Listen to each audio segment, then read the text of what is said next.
Kabajamtoota bakka nagayaan gara Amsaaritti dhuftan jechaati. Har'aan kana turtii yeroo dheeraa booda walitti deebinee jirra. Innis akkamitti aappilikeeshinii tokko fayyadamuudhaan footoo keessan PDF'tti jijjiiruudhaan akkamitti akka paaswaardiidhaan seekuriitiidhaan cuftanii nama sanaa erguu dandeettan wal agarsiifnaa jechuudha. Isa kanaan wal qabateeti. Inni kun akkamitti akka dalagamuu danda'u har'aan kan isin agarsiisaa jechuudha. Deesktooppii irratti akkuma ilaaltan gidduu kanatti kan argitan aappii tokko jechuudha. Aappichis image to PDF jedhama. Isa kana Play Store irraa daawunlood gochuu ni dandeessu. Itti fayyadama isaa sirriitti isin agarsiisaa jechuudha. Isa irra tuquudhaan gara keessaatti ni seentu.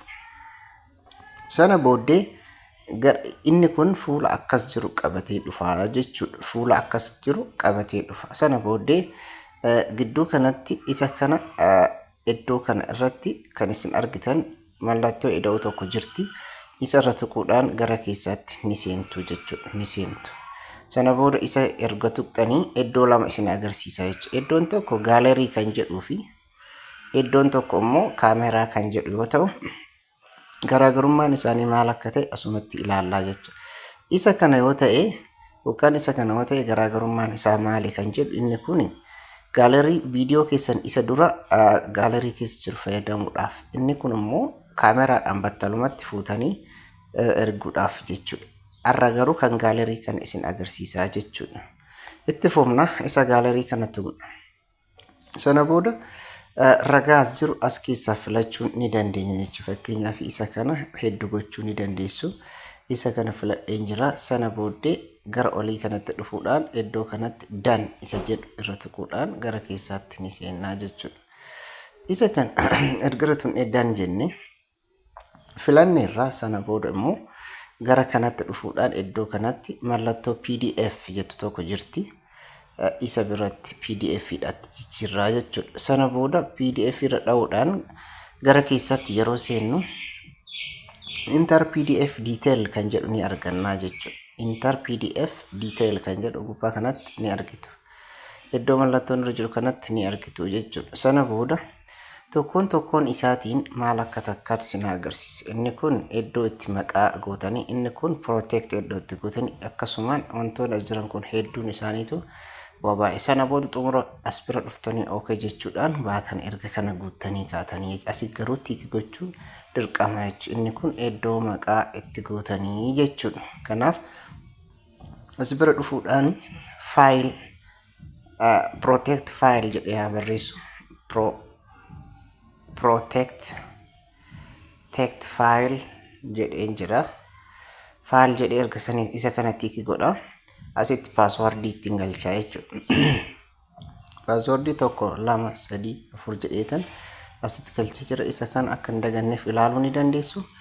Akka sirriitti isa ilaaluu ni dandeessu jechuudha. Iddoo kanatti fakkeenyaaf iddoo kanatti ilaaluu ni dandeessu. Sana booda isa kana cufuudhaan iddoo kanatti gadi dhuftanii okay jettu as biratti. Okay jechuudhaan ni baatu jechuudha. Kanaaf isa kana okay yoo jettan sana booda asitti faayilichi jijjiiree jira. Faayilii kana iddoo kanatti ni argitu jechuudha. Kanaaf isa kana erguun duratti maqaa isaa asitti edit godhuu ni danda'a. Asitti ammoo iddoo sooshaal miidiyaa garagaraatti itti ergitan jechuudha. Iddoon kun iddoo sooshaal miidiyaa garagaraa itti ergitaniif jechuudha. Iddoon kun ammoo iddoo maqaatti jijjiira waan ta'eef isa kana maqaa jijjiiruun iddoo kana irra tuquudhaan erguun ni danda'ama jechuudha. Iddoo kana fakkeenyaaf isa irra share kan jedhu tuquudhaan gara fuulduraatti deemna. Asitti tokkoon sooshaal miidiyicha arguu ni dandeenya. Asitti arguu ni dandeenya. Inni kun WhatsAppii wantoota garagaraa as jira. Imeelii karaa Telegiraamii akkasumas wantoota adda addaa jira. Isaan kanneen haala kanaan ilaaltanii itti fayyadamuu ni danda'a. Anaadha garuu Telegiraamii irratti erguuf hin barbaade. Telegiraamii isa kana irratti ergaa jechuudha. Kanaaf isa irra tuquudhaan gara natti ni erga. Paaswaardii kee kan Telegiraamicha ni bana. Isa baneen jira. Nama erguuf asirratti search godhuu ni danda'a. Isa kan Abdallaa ka jedhu irra galchaa jechuudha. Abdallaa ka jedhu irra tuquudhaan isa kana ni banaa jechuudha. Kana booddee iddoo kana tuquudhaan send bakka jedhu kana tuquudhaan send ni godhaa jechuudha iddoo kanatti. Fakkeenyaaf isa kana tuqeen jira. Faayilichi hin galaa jechuudha. Faayilichi galee jira. Faayilicha gale kana iddoo kana tuquudhaan banuu ni dandeenya jechuudha. Iddoo kana tuquudhaan faayilicha ni bannaa jechuudha. Faayilicha yoo argitan akkasitti taa'een jira. Inni kun immoo isa amma ergine ta'uu qaba waan ta'eef isa kana asitti inni sendi godhe isa irra deebi'eetan erga. Iddoo kanatti Abdallaa jedheetan erga. Abdallaa jedheetan erga. Sana booda Abdallaa ka jedhu irra dhaqeetan iddoo kanatti sendi godhaa jechuudha. Isa kana duubatti adeemu. Isa kana duubatti deebi'ee share gochuu ni danda'a. Sana booda asirran tuqa. Iddoo kanatti garuu iddoo kanatti search gochuu dagachuu hin qabu jechuudha. Abdallaa fakkeenyaaf isa kana yoo ta'e send jedheen jira. Kun faayilichi seenee jira. Faayilichi iddoo kana seenee jira. Isa kana protect waan ta'eef isa kana banuun ni danda'ama jechuudha.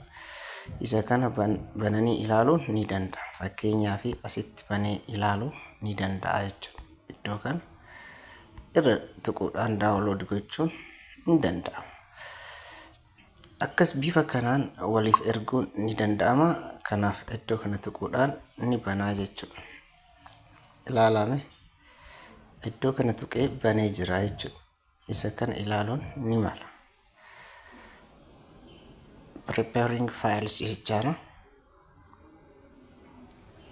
Isa kana asitti naaf banee jira. Kunoo jala kana jira. Isa bifa kanaan ilaaluun ni mala jechuudha. Bifa kanaan ilaaluu ni dandeessu. Har'aaf kan isin agarsiisuu barbaadu isuma kana waan dhaggeeffataniif galatoomaa isiniin jedha.